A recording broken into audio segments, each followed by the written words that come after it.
तो चलिए, आपने झज्जर के किसानों की बातें सुनी कि किस तरह से उनकी उम्मीदें हैं और योजनाएं जो हैं उनका लाभ उन्हें किस तरीके से मिल पा रहा है और क्या वो चाहते हैं बजट से। इस पर आपने सुना और कुछ ही पलों में बजट पेश किया जाने वाला है। आइए एक बार फिर से रुक करते हैं लोकसभा का। We deeply mourn the loss of our colleague, and I am sure the House will join me in conveying our condolences to the bereaved family. The House may now stand in silence for a short while as a mark of respect to the memory of the departed.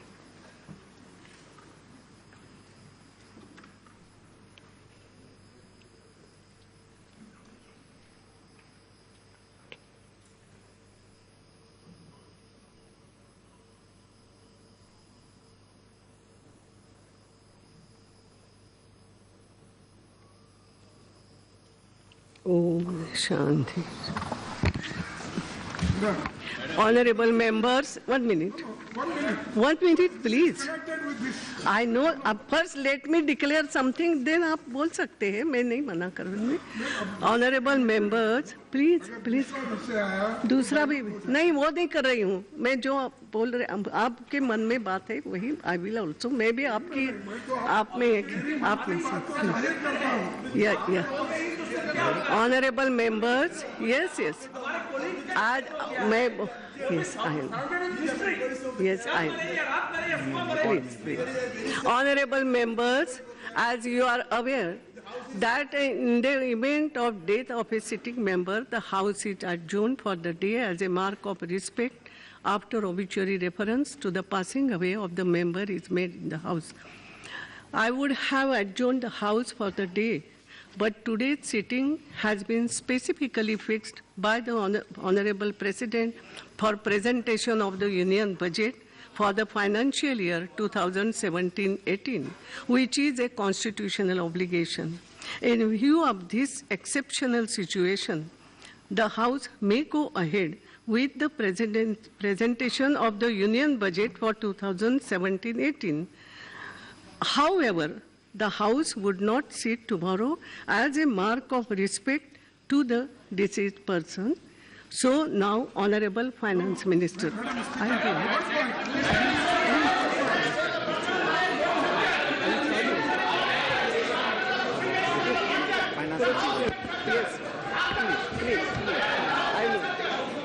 खड़गे जी, अब इसके बाद आप कल की बात मैंने जब बोली है, I'm sorry.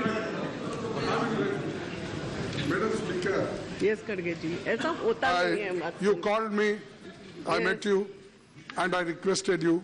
Yes. Today the House should be adjourned.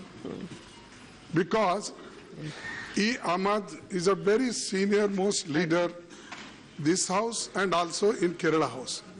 Nearly 45 years he is there in the legislative affairs. And as a mark of respect, the House should be adjourned today. Budget can be presented tomorrow because, why I am telling you, E. Ahmad was on his duty. Yesterday, he was in joint parliamentary session, he was present, and he collapsed there only, and he was taken to hospital, and after taking hospital, and taking hospital, now please no, 1 minute, taking hospital, there, they already declared dead. But in spite of that, I am not a doctor. In spite of that, it was kept. No, nothing will go. Amidst all these developments, India stands out as a bright spot in the world economic landscape. India's macroeconomic stability continues to be the foundation of our economic success. CPI inflation declined from 6% in July 2016 to 3.4% in December 2016 and is expected to remain within the RBI's mandated range of 2 to 6%. Favorable price developments reflect prudent macroeconomic management, resulting in higher agricultural production, especially in pulses. India's current account deficit declined from about 1% of the GDP last year to 0.3% of the GDP in the first half of 2016-17. Foreign direct investment increased from 1,07,000 crores in the first half of last year to 1,45,000 crores in the first half of 2016-17. This marks an increase of 36% despite 5% reduction in global FDI inflows. Foreign exchange reserves have reached $361 billion as on 20th January 2017, which represents a comfortable cover of about 12 months of imports.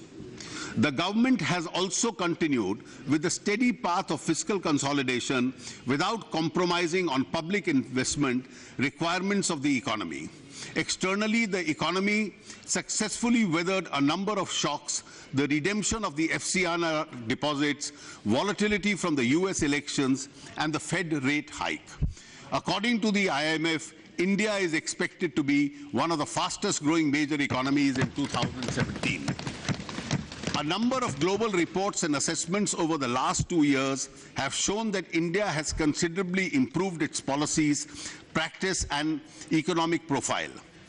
These are reflected in the Doing Business Report of the World Bank, World Investment Report 2016 of the UNCTAD, Global Competitiveness Report of 2015-16 and 16-17 of the World Economic Forum, and several other reports.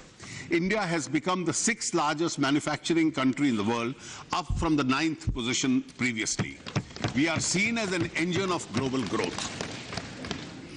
In the last 1 year, our country has witnessed historic and impactful economic reform and policy making. In fact, India was one of the very few economies undertaking transformational reforms.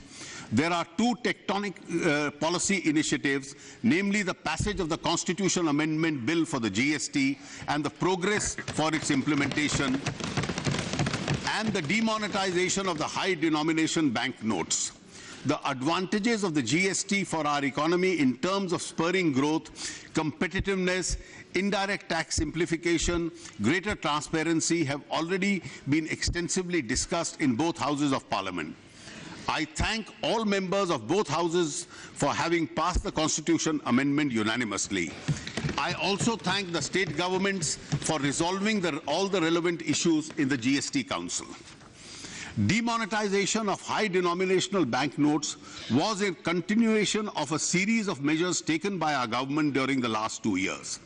It is a bold and decisive measure. Yes. For several decades, tax evasion for many had become a way of life. This compromises the larger public interest and creates an unjust enrichment in favor of the tax evader to the detriment of the poor and the deprived. This has bred a parallel economy which is unacceptable in an inclusive society. Demonetization seeks to create a new normal wherein the GDP would be bigger, cleaner, and real. The exercise is a part of our government's resolve to eliminate corruption and black money, counterfeit currency, and terror funding. Like all reforms, this measure is obviously disruptive as it seeks to change the retrograde status quo. Drop in economic activity, if any, on account of currency squeeze during the remonetization period is expected to have only a transient impact on the economy. I am reminded here of what the father of the nation, Mahatma Gandhi, had said: a right cause never fails. Demonetization has a strong potential to generate long-term benefits in terms of reduced corruption, greater digitization of our economy, increased flow of financial savings, and greater formalization of the economy, all of which would eventually lead to higher GDP growth and tax revenues. Demonetization helps to transfer resources from the tax evaders to the government, which can use these resources for the welfare of the poor and the deprived.